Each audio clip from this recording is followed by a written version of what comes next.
Today we explore two mysteries of the great Tao: weakness and non-being. These mysteries are unveiled by the 6th century BC Chinese sage Lao Tzu in his work The Tao Te Ching. Weakness is also called softness, and non-being is also called emptiness. These are essential qualities of the great Tao. The Tao is the all-pervading principle of the universe, the first cause, the absolute. The Tao gives birth to all things and sustains all things. It is that to which all things return. Tao is usually translated as the way. Toshihiko Izutsu comments that behind the pages of the Tao Te Ching, we feel the presence of a man who has experienced the most intimate union with the Absolute, who consequently knows what the Absolute is. What did Lao Tzu learn about non-being and the weakness of the Tao? What relevance do weakness and non-being have to our own spiritual path? Weakness and non-being are both spoken of by Lao Tzu in chapter 40 of the Tao Te Ching. He says reversal or returning is the movement of the Tao. Weakness is the function of the Tao. The things of the world originate in being, and being originates in non-being. Some translators render weakness as softness, gentleness, or yielding.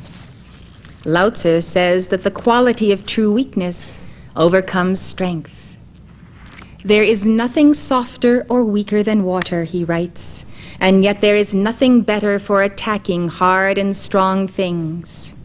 Wing Sit Chan says that for Lao Tzu, weakness is often an outward expression of real strength. Raymond Van Over explains, he who is completely identified with the course of nature flows effortlessly with it, never fighting or resisting such infinite power, but utilizing its strength for his own fulfillment. As water finds its way, gently, effortlessly, yet touching all points, so does the superior man conduct himself. In psychological terms, this implies the destruction of arrogance, egotism, and desire, the destruction of the restless spirit that seeks to conquer and serve its own ends. To accomplish effortlessly is the virtue of natural man, the man who has Tao. You can think of weakness or softness as a receptive mode where unnatural, forceful human actions give way to the natural movement of the Tao.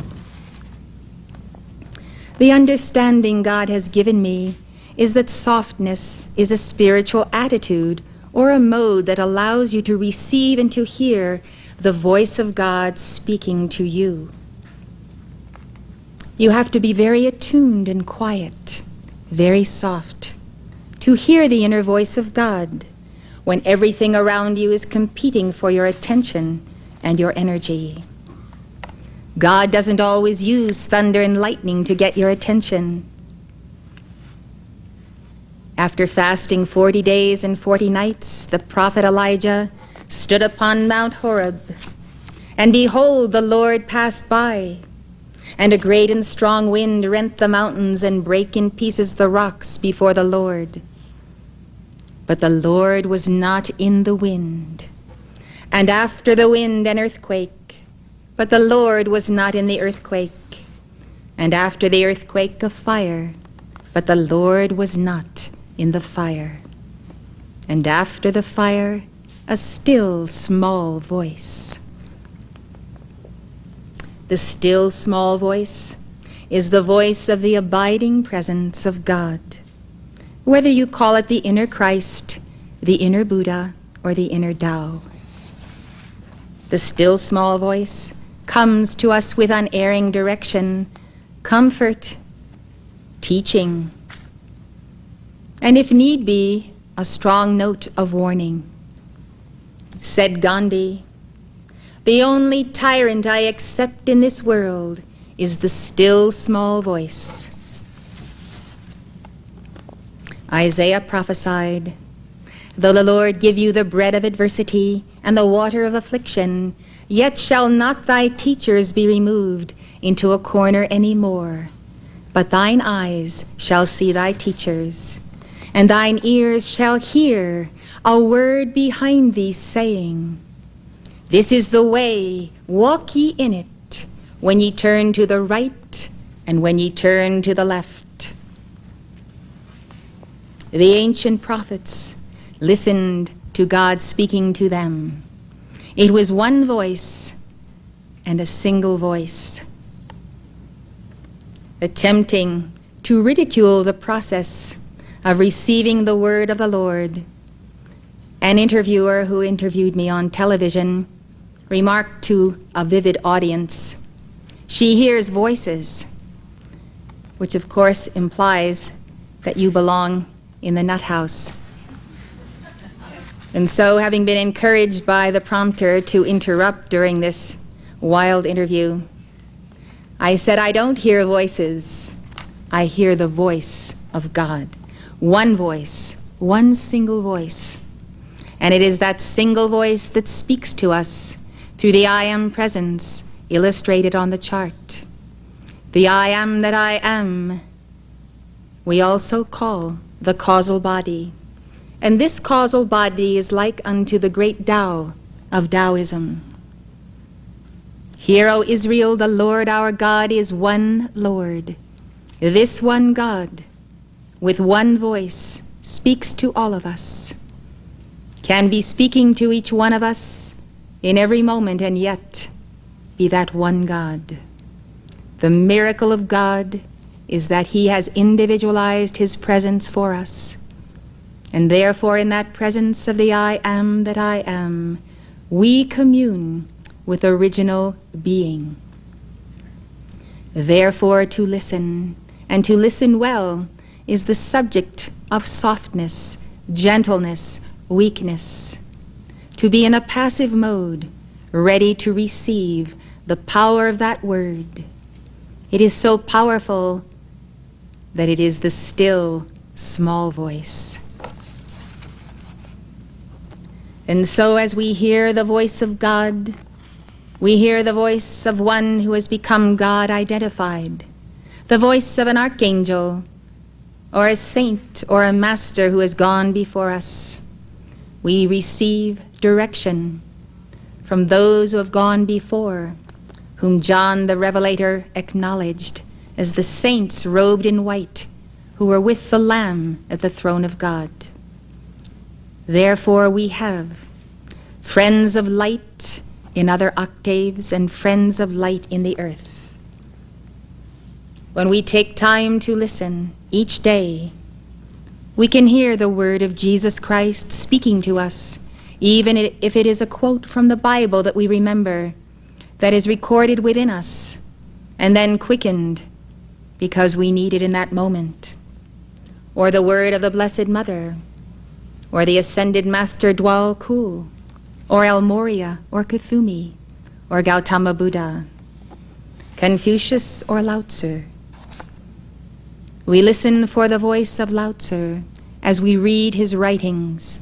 His words come alive within us, and we recognize that God created us to be the receptacle or the receiver of the word that is infinite, the word that has passed through every saint and sage who has ever returned to the Tao. Take then a few moments each day to go within and listen for direction and guidance and the comfort that you need, that you do not always find in the friend or the acquaintance. Listen to that inner Christ, for your inner Christ is real. Listen for the inner Buddha. The inner Buddha we equate with the I Am that I am. the seed of the great Tao in the heart of the I Am Presence. When I think of listening for God's voice, I think of Tibet's great yogi, Milarepa. As you know, he's characteristically portrayed with his right hand cupped to his ear. What a wondrous thought. Do you remember the symbol of RCA? With a little dog listening at the other end of the gramophone? So the listening ear surely hears the voice of God. Scholars have surmised that Milarepa is listening to the echoes of nature, or that he is a Shravaka, a disciple of the Buddha, who is a listener, or that he is able to retain the esoteric teachings transmitted orally from guru to disciple, or that he is listening to the inner voice, that he might deliver the Buddhist teachings simply and clearly for all to understand. We must be still and we must be soft to hear the word of God. The 13th century German mystical theologian Meister Eckhart said in one of his sermons, "It is in the stillness, in the silence, that the word of God is to be heard. There is no better avenue of approach to this word than through stillness, through silence." Eckhart also said, "The power of hearing is superior to the power of seeing. Hearing brings more into a man," he said, "but in seeing he gives out more, even in the very act of looking.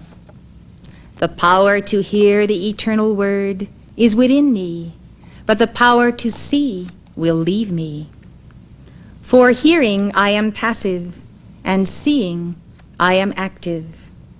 Eckhart explains that our blessedness depends on our passiveness to God.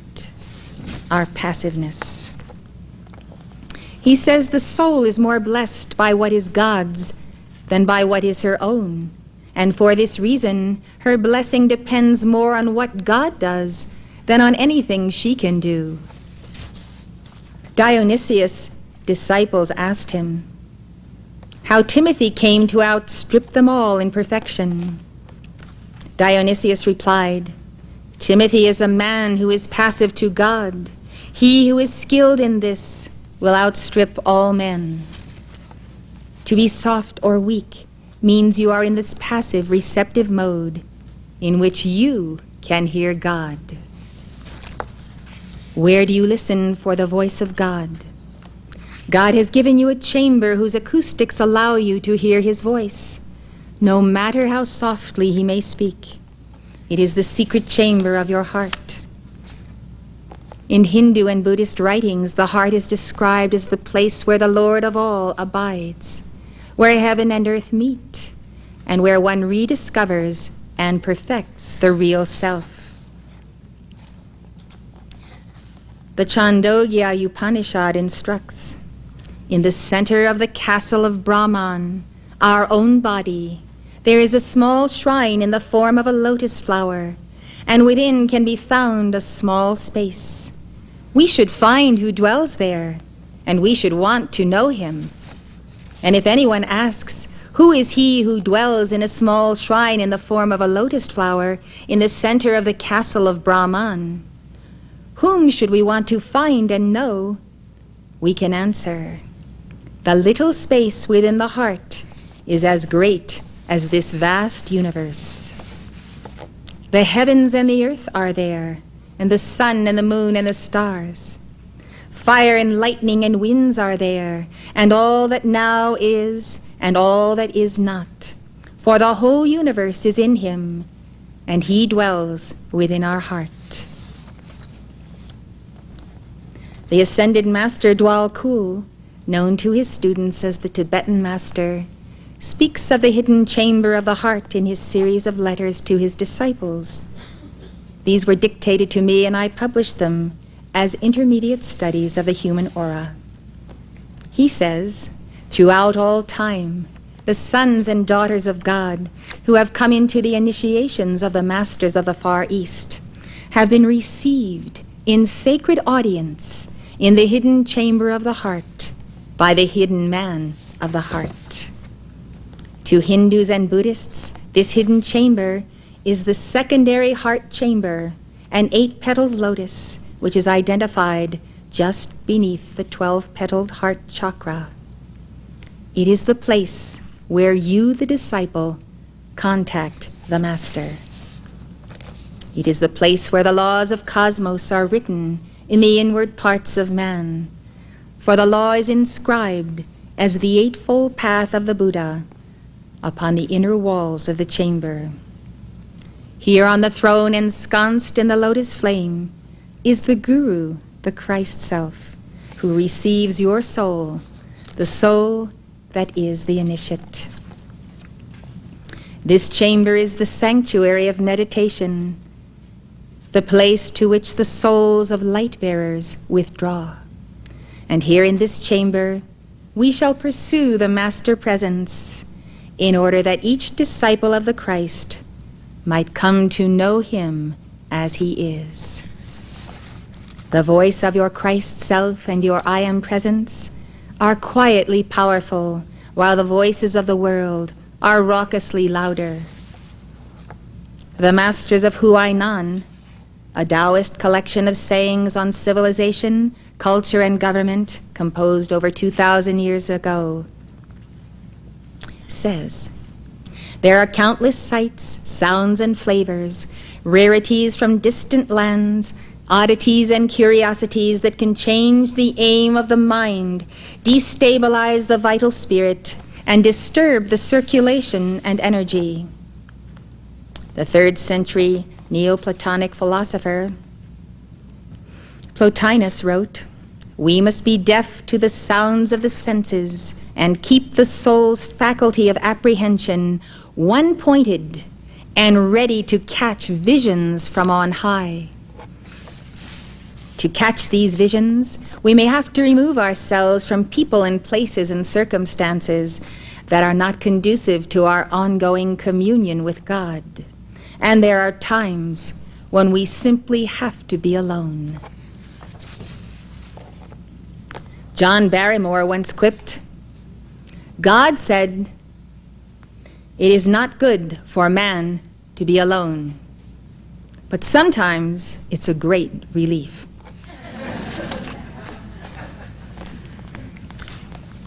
Are the places we go and the things we do and the kind of TV we watch and the books we read really helping us to contact God and discover our real self? It's time that we looked at the sands in the hourglass and take stock. Lao Tzu teaches the necessity of inner and outer stillness. Ingrid Fisher writes, "All Taoists strive to become one with the Tao. The Tao is realized in abiding in silence. In the Tao Te Ching, silence corresponds to the return to the source. By abiding in stillness, all inner and outer activity comes to rest, and all limitations and conditions fade away.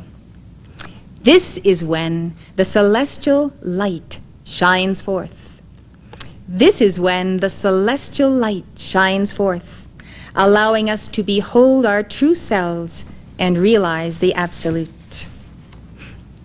Lao Tzu writes of this process in chapter 56 of the Tao Te Ching.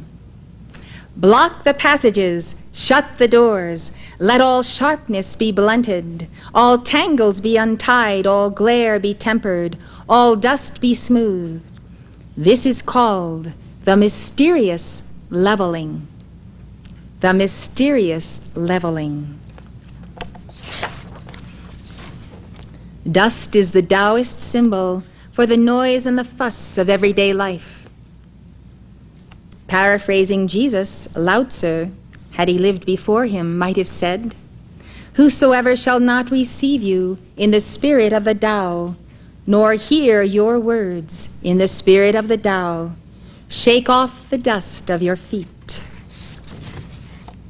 When Lao Tzu says, "Let all dust be smoothed," he is saying, let the noise and fuss of everyday life be stilled, and thereby achieve harmony with the Tao. For dust thou art, and unto dust thou shalt return, if thou dost not still the dust. Therefore, let us not do nothing, let us do something, else we may wind up with those who cast dust on their heads and weep and wail over the great city, crying, Alas, alas, in 1 hour Babylon is made desolate. And did not the prophet Daniel say, Many of them that sleep in the dust of the earth shall awake, some to everlasting life, and some to everlasting contempt. And they that be wise shall shine in the brightness of the firmament, and they that turn many to righteousness as the stars forever and ever. The teachings of the Taoist sage, Zhuang-Tzu, speak of mental fasting as a method for attaining oneness with the Tao. Zhuang-Tzu creates a conversation in which Confucius advises a disciple to undertake the fasting of the mind. Confucius says, The goal of fasting is inner unity. This means hearing, but not with the ear, hearing but not with the understanding, hearing with the spirit, with your whole being. The hearing that is only in the ears is one thing. The hearing of the understanding is another, but the hearing of the spirit is not limited to any one faculty, to the ear or to the mind. Hence it demands the emptiness of all the faculties. And when the faculties are empty, then the whole being listens. There is then a direct grasp of what is right there before you that can never be heard with the ear or understood with the mind. There is the direct grasp, going beyond all senses and faculties. There is yet the direct grasp. Fasting of the mind empties the faculties, frees you from limitation and from preoccupation. Fasting of the mind begets unity and freedom. To me, hearing with the spirit, with your whole being, as Zhuang-Tzu says, is that soft, receptive mode, which is an aspect of weakness. The stillness and softness of the Taoist is much like the state of contemplation upon the divine, practiced by the great saints of East and West. In Catholicism, one of the steps of contemplation is called recollection. Recollection. The Catholic Encyclopedia says, recollection, as understood in respect to the spiritual life, means attention to the presence of God in the soul. It includes the withdrawal of the mind from external and earthly affairs in order to attend to the things of God, the divine things. It is the same as interior solitude in which the soul is alone with God. This recollection is twofold. It may be acquired by our own efforts, aided by the ordinary grace of God. Thus, any devout soul can acquire the habit of thinking of God's presence and of fixing attention upon Him and His divine perfections. This is called active recollection. Active recollection. The other, called passive, does not depend upon our own efforts, but is an extraordinary grace infused by God, by which He summons together the faculties of the soul and manifests His presence and His perfections. In her work, The Way of Perfection, the 16th century saint Teresa of Avila explains the nature of the prayer of recollection. Now consider what your Master says. Who art in heaven? Do you think it is of a little importance to know what heaven is and where you must seek your most sacred Father? Well, I tell you that for wandering minds it is very important not only to believe these truths, but to strive to understand them by experience. Doing this is one of the ways of greatly slowing down the mind and recollecting the soul. In sum, wherever God is, there is heaven. Without a doubt you can believe that where His majesty is present, all glory is present. Consider what St. Augustine says, that he sought Him in many places, but found Him ultimately within himself. Do you think it matters little for a soul with a wandering mind to understand this truth and see that there is no need to go to heaven in order to speak with one's eternal Father or find delight in Him? Nor is there any need to shout. However softly we speak, He is near enough to hear us. Neither is there any need for wings to go find Him. All one need do is go into solitude and look at Him within oneself, and not turn away from so good a guest, but with great humility speak to Him as a father. Beseech Him as you would a father. Tell Him about your trials. Ask Him for a remedy against them. Leave aside any of that faint-heartedness that some persons have and think is humility. You see, humility doesn't consist in refusing a favor the king offers you, but in accepting such a favor and understanding how bountifully it comes to you and being delighted with it. It is not true humility to say, I have the Emperor of heaven and earth in my house, for he comes to it in order to favor me and be happy with me. And out of humility I do not want to answer him or stay with him or take what he gives me, but I leave him alone. Or while he is telling me and begging me to ask him for something, I do not do so, but remain poor. And I even let him go, for he sees that I never finish trying to make up my mind. Have nothing to do with this kind of humility, daughters, but speak with him as with a father, or a brother, or a lord, or with a spouse. Sometimes in one way, at other times in another. He will teach you what you must do in order to please him. Consider that it is well worthwhile for you to have understood this truth, that the Lord is within us, and that there we must be with him. The intellect is recollected much more quickly with this kind of prayer, even though it may be vocal. It is a prayer that brings with it many blessings. This prayer is called recollection, because the soul collects her faculties together and enters within herself to be with her God. And her divine master comes more quickly to teach her and give her the prayer of quiet than he would through any other method she might use. Those who by such a method can enclose themselves within this little haven of the soul, where the Maker of heaven and earth is present, and grow accustomed to refusing to be where the exterior senses in their distraction have gone, or to look in that direction, should believe they are following an excellent path. Saint Teresa also suggests a visualization to aid in recollection. She says, let us imagine that within us is an extremely rich palace, built entirely of gold and precious stones. In sum, built for a Lord such as this. Imagine too, as is indeed so, that you have a part to play in order for the palace to be so beautiful. For there is no edifice as beautiful as is a soul, pure and full of virtues. The greater the virtues, the more resplendent the jewels. Imagine also that in this palace dwells this mighty king who has been gracious enough to become your father, and who is seated upon an extremely valuable throne, which is your heart.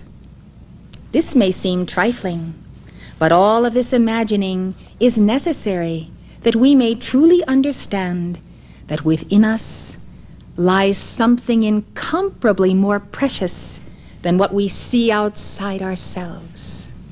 Something incomparably more precious than what we see outside ourselves. I consider it impossible for us to pay so much attention to worldly things if we take the care to remember we have a guest such as this. within us.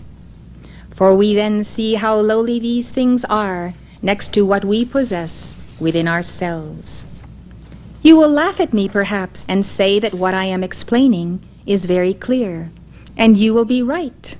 For me, though, it was obscure for some time. I understood well that I had a soul, but what this soul deserved and who dwelt within her, I did not understand, because I had covered my eyes with the vanities of the world. For in my opinion, if I had understood as I do now, that in this little palace of my soul dwelt so great a king, I would not have left him alone so often. Saint Teresa adds, but what a marvelous thing that he who would fill 1,000 worlds and many more with his grandeur would enclose himself in something so small.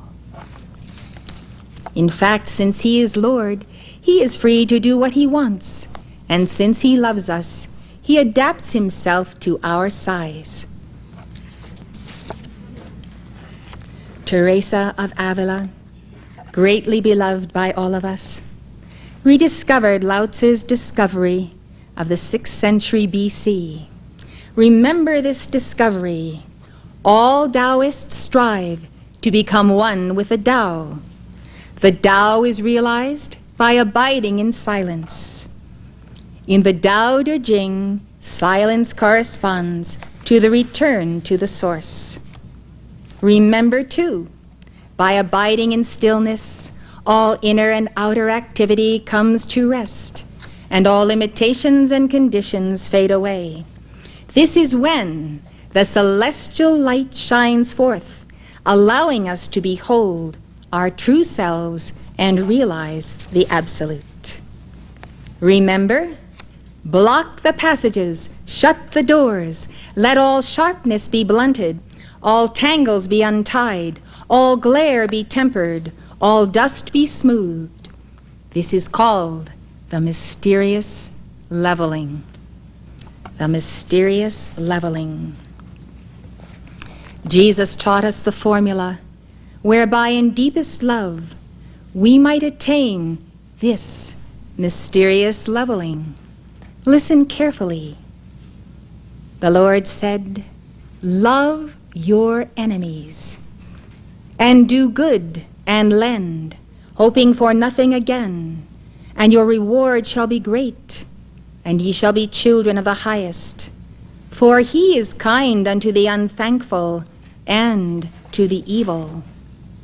Be therefore merciful, as your Father also is merciful. Judge not, and ye shall not be judged. Condemn not, and ye shall not be condemned. Forgive, and ye shall be forgiven.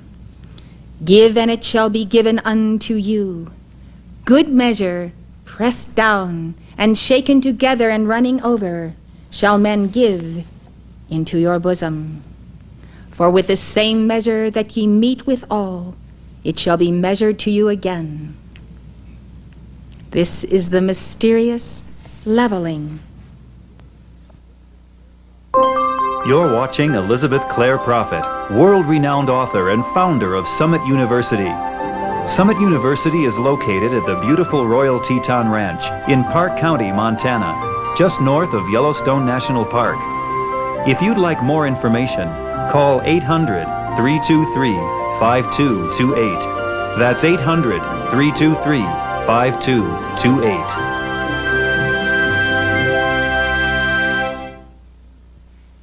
To facilitate our communion with God, the Ascended Master Dwal Kul has given us an exercise similar to the one I just read to you from Teresa of Avila. This is what he says. To enter into the garden of the heart is to enter a chamber that exists in the mind of God, which can come into being as the kingdom of God within you, through meditation and through visualization. The Psalms were written as praises to the Lord, whom David knew as he entered this chamber. and so I bid you enter also. This chamber is the place where the planes of matter are consecrated by the fires of the heart to the very point of perfection. Thus the Eastern devotee sees the earth transformed into jewel-like crystals. Emeralds, diamonds, rubies compose the island in the midst of the nectar sea. And the essence of the Spirit Most Holy is the fragrance from flowering trees. Use your imagination to create this royal scene, a scene that is befitting your Holy Christ Self and your Ascended Master Guru. In order that you might attain the Christ consciousness of the seven rays, I give to you the exercise of visualizing each of the masters of the rays. And thus we will proceed step by step to expand the aura according to the masterful consciousness of these gurus. In all precipitation, it is well to be specific. Therefore, draw a specific outline in your mind of this bejeweled island suspended in a glistening sea. Then see yourself walking from the shores of the sea through the tropical trees and vegetation to the center and highest promontory of the island. Tropical birds and flowers of delicate and brilliant colors make the scene more vivid. And by you hear the songs of the birds as they sing the song celestial, and key the soul to the frequencies of that plane, where the ascending triangle of matter meets the descending triangle of spirit. When you come to the center of your island in the sun, visualize specifically the platform and the throne that are consecrated for the image and the sacred presence of the Master. Select a design that is richly carved, gold-leafed, and inlaid with precious and semi-precious stones, and visualize upon it a velvet cushion. Dwalkul then instructs us to ask God to walk and talk with us in this paradise garden, even as we walked and talked with the Lord God in Eden. We should invite the ascended masters, each in their turn, to sit upon the throne and teach us. Like Lao Tzu, Dwalkul would have us go within to commune with God. During that special time each day, he would have us empty ourselves of the concerns and worries of the day. Go within and be at peace. As Lao Tzu says in chapter 16 of the Tao Te Ching, reach the pole of emptiness, abide in genuine quietude. To return to the root is to attain quietude. It is called to recover life. To recover life is to attain the everlasting. To know the everlasting is to be illumined. Now I'm going to tell you the story of Beatrice of Nazareth, a 13th century Cistercian nun, and her very real experience with her Lord Jesus Christ. It conveys the essence of softness, that receptivity that welcomes God and embraces him fully, not partially, but fully. This experience was truly the turning point in Beatrice's spiritual development. Brunn and Apini Burgard write, already at a previous stage, Beatrice had become aware she was counting too much on her own strength, and that she must let God act within her. Little by little, meditating on Christ's passion and the mystery of the Trinity, she reaches another dimension. First of all, during Mass, after the elevation, which is the raising of the host and the wine chalice, she sees Christ on the altar, with his arms outstretched. She is literally united to him, heart to heart, and all Christ's Spirit pervades her. By means of a love pact, she agrees to do everything the Lord asks of her. By means of a love pact, she agrees to do everything that the Lord asks of her, and he impresses his image upon her as upon soft wax, to make her similar to himself. In the light of contemplation, she is stripped of her own will, so that all her acts participate in the service of God. There is no longer any distinction between active and contemplative life. The goal of the mystic is to receive the imprint of the divine image upon her soul. It is to bear upon the mirror of her soul the reflection of the Holy Christ self. Lao Tzu writes in chapter 10 of the Tao Te Ching, "In nourishing the soul and embracing the One, can you do it without letting them leave? Can you concentrate your vital force and achieve the highest degree of weakness like an infant? In cultivating and cleaning your profound mirror, can you do it so that it has no blemish? In opening and closing the gates of heaven, can you play the part of the female? Playing the part of the female is playing the part of weakness. It is being in the spiritually receptive mode to receive the divine imprint and the divine reflection.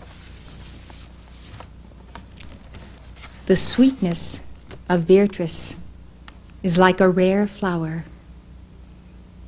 As you listen to the recounting of her story, you can almost smell the fragrance of the rose of her heart, even the rose of Sharon, which is another name for Jesus. Many of you know that the practice of the presence of God was the point of self-mastery of Brother Lawrence, a 17th century lay Carmelite. The story of his devotion is told by Abbé Joseph de Beaufort in the book, The Practice of the Presence of God.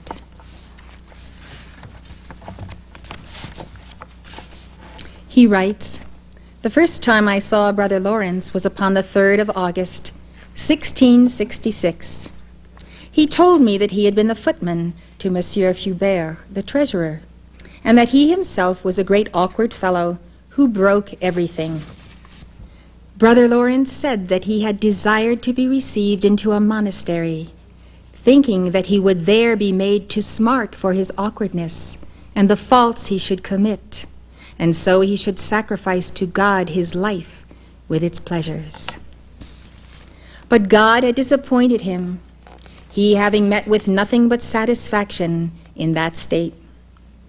He told me that we should establish ourselves in a sense of God's presence by continually conversing with him, that it was a shameful thing to quit his conversation in order to think of trifles and fooleries.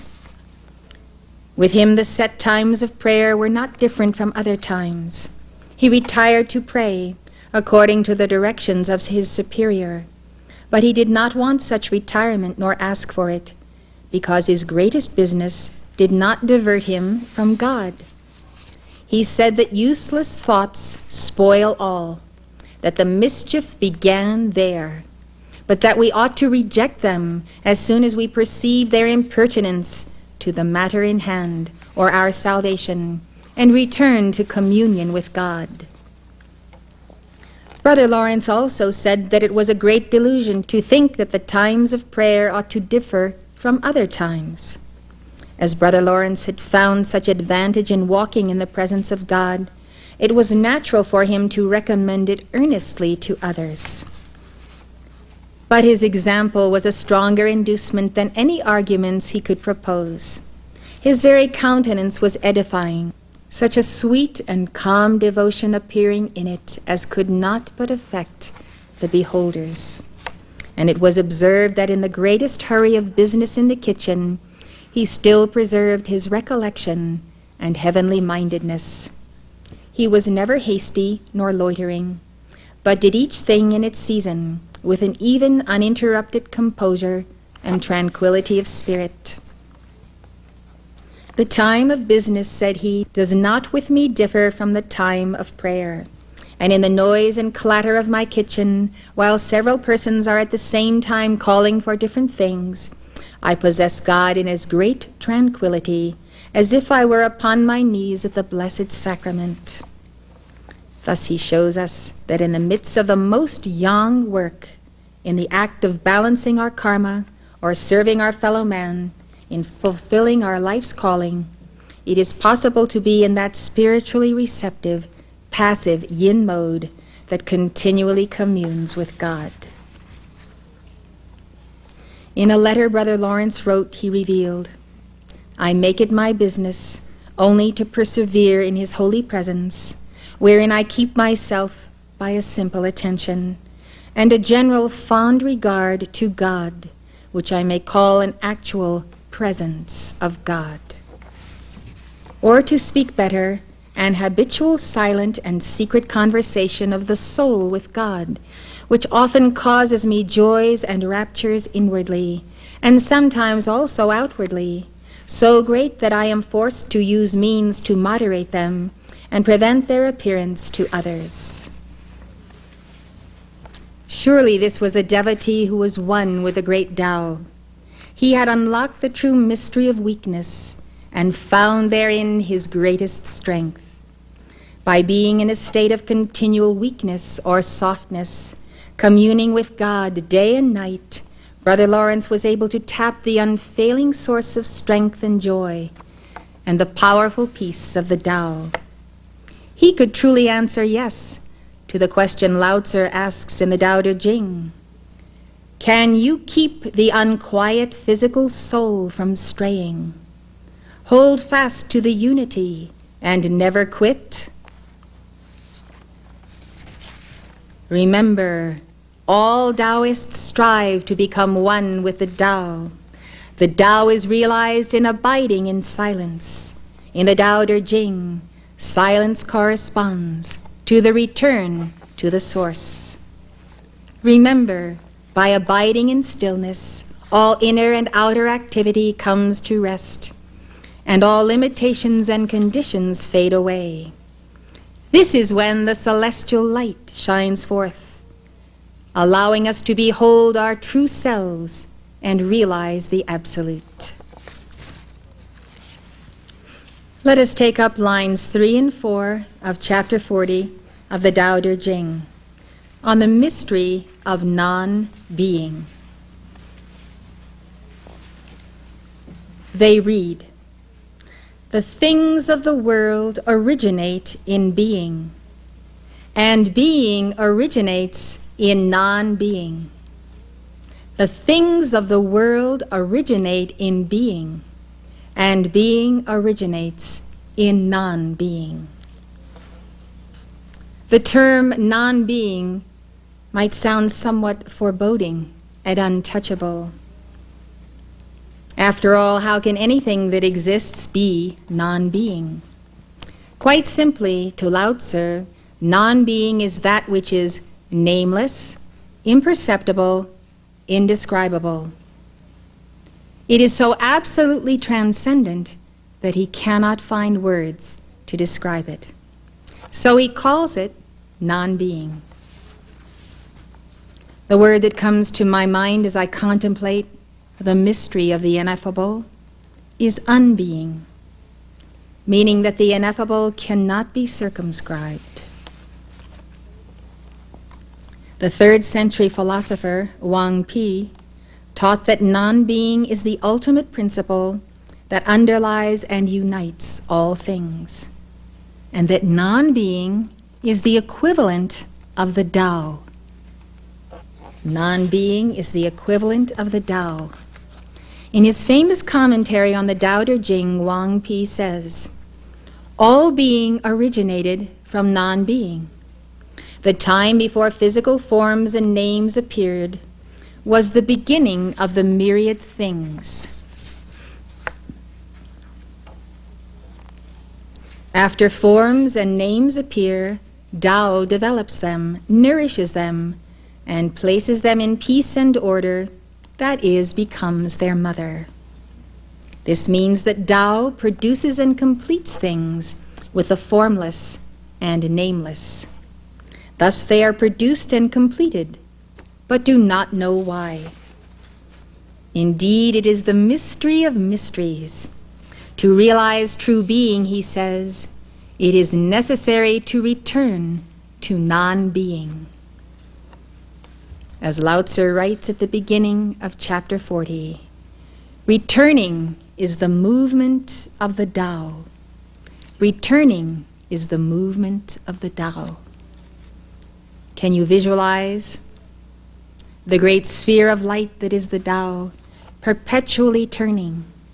And suppose it were a wheel, and on this wheel were a thread, and as it turned, it enfolded the thread into itself, and that we are on the end of this thread. Returning is the movement of the Tao. We couldn't return unless the Tao moved. That is our return, winding us back to the source. For me, unbeing, or non-being, is being before being. It is withdrawing the sling of the slingshot. It is the concentration of negative power for the release of the projectile into being. Unbeing is negative power. Being is positive power. Wang Pi also says, the 10,000 things, which is the Chinese term meaning all of creation, have 10,000 different forms, but in the final analysis, they are one. How do they become one? Because of non-being. Thus all that lives and moves and has its being is in its essence one with its source, the great ineffable Tao, which we have just learned is non-being. Anna Seidel further explains that non-being does not mean nothingness, but rather the absence of perceptible qualities. In this sense, I would compare non-being to the Buddhist term suchness, or undifferentiated suchness. Suchness is a Buddhist term used to describe absolute reality. It is the true nature or essence of all things, but it is beyond all concepts, distinctions, or descriptions. Suchness is not only the absolute, but it is also the Buddha nature, innate within all beings. We see the Buddha nature as the seed of the I am that I am, being in all things. We see it as the divine nature within man, the seed of enlightenment, and his potential for Buddhahood. It has been said that Tao is ultimate reality, and as that ultimate reality, it is the same as the Buddha nature. In the Tao Te Ching, Lao Tzu describes the Tao as mysterious and unfathomable. Everything arises from it, and yet it is unnameable. Lao Tzu writes, I do not yet know its name. I style it the way. As I said earlier, Tao is usually translated as the way. Were I forced to give it a name, says Lao Tzu, I would call it the Great. I would call it the Great. The great tone makes little sound. The great image has no shape. The Tao is great, but has no name. Tao is hidden and nameless, yet it is Tao alone that skillfully provides for all and brings them to perfection. We look at it and do not see it.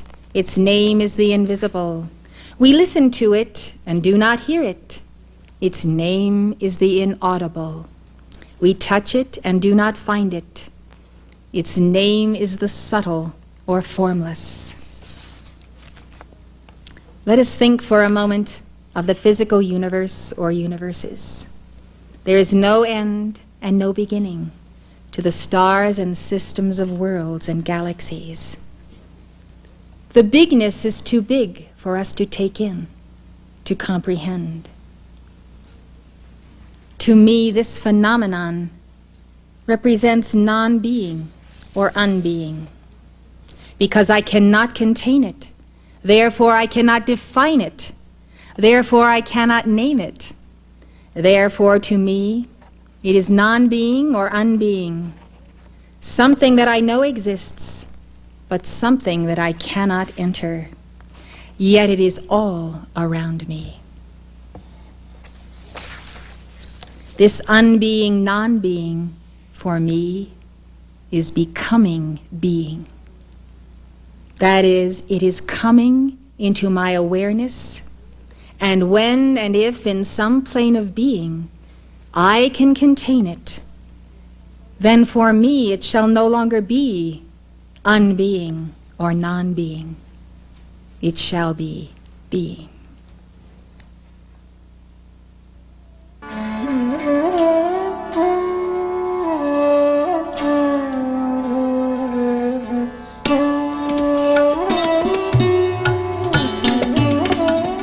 For more information on the mystical paths of the world's religions, call toll-free 1-800-323-5228. The preceding program was presented by Summit University, Box A, Livingston, Montana, 59047 1390. If you'd like to know more, call this number or write this address.